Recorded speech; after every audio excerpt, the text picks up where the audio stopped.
Hello YouTube, this is Andrew the Red. So I'm going to be starting a series on intellectuals and society. So such a topic is on academics and intellectuals and their effects on society. For this series I'm going to be looking at a few books. Right now I have for you an introduction to the topic from Paul Johnson's Intellectuals. And also I have full annotations for Thomas Sowell's Intellectuals and Society.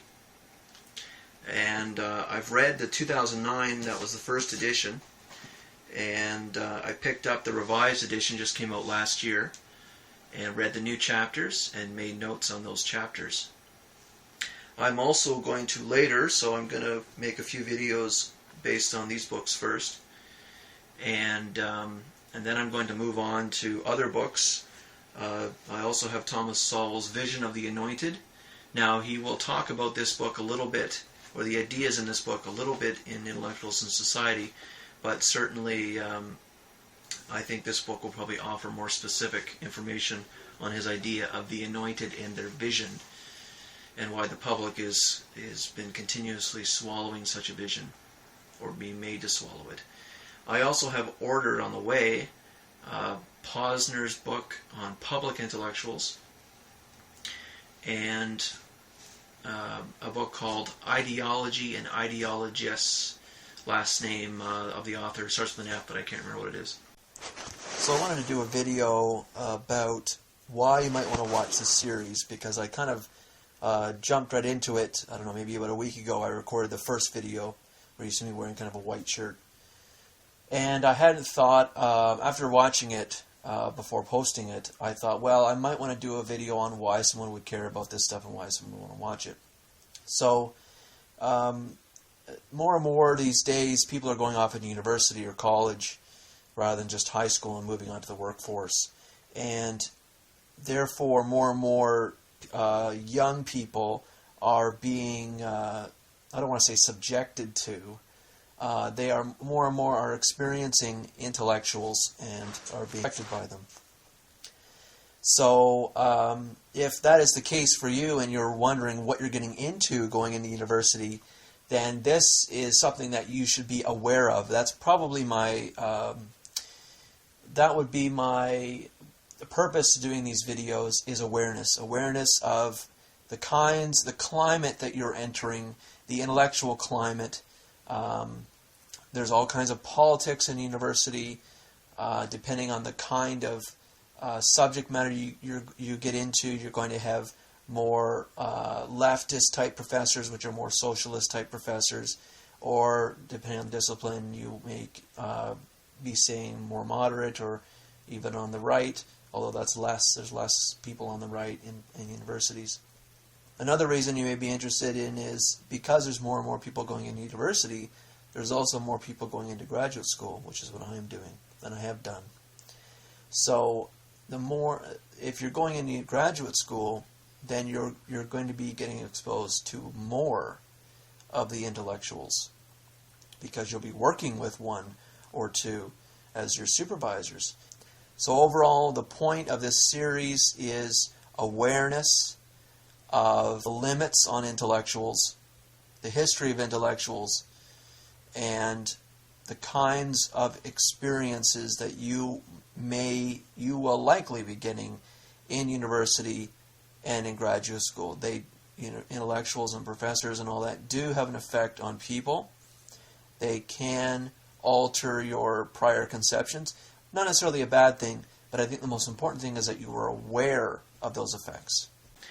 So, to begin, I'm going to start with an introduction. Now, maybe I should mention this quickly, though. Paul Johnson's book, Intellectuals, is on specific intellectuals and their effects on society.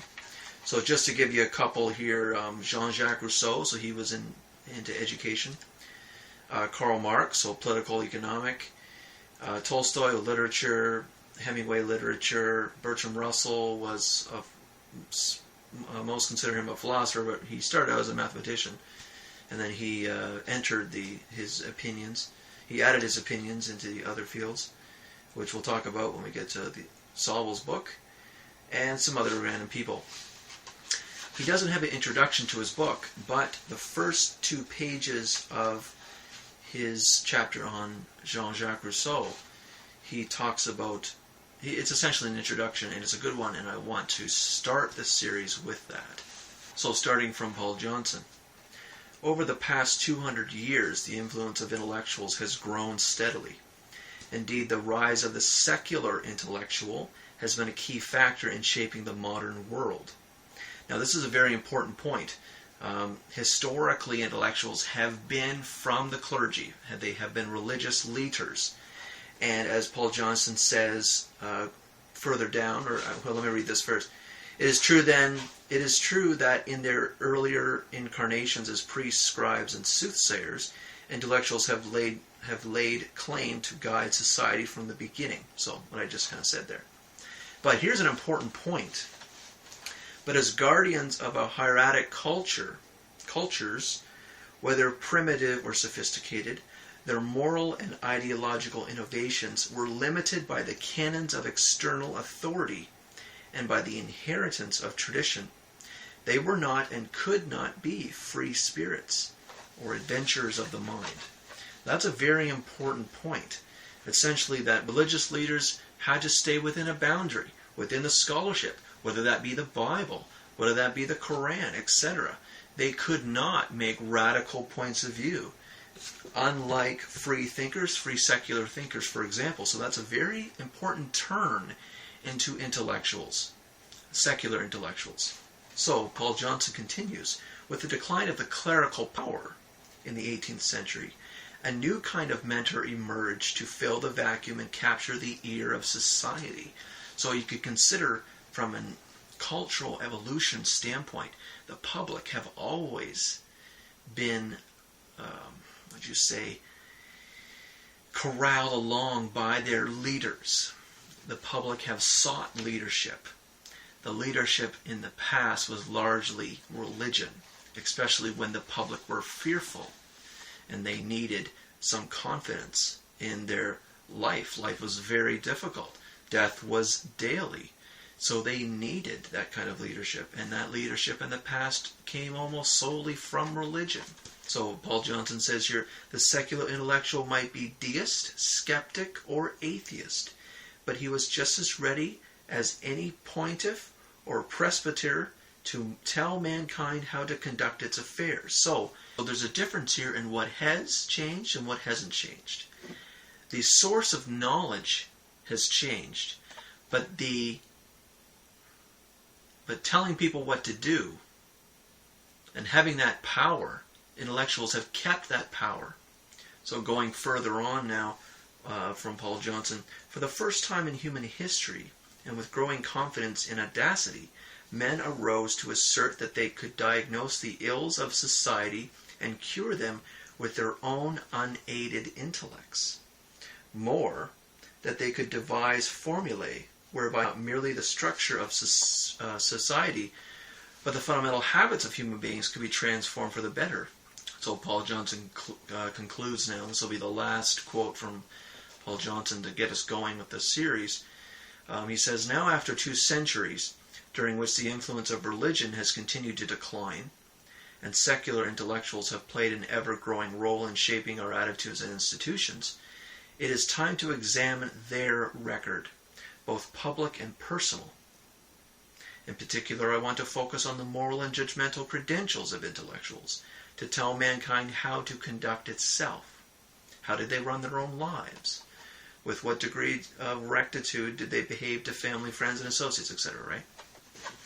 So essentially examining these people and deciding whether they can really and should really tell other individuals who also have lives what to do.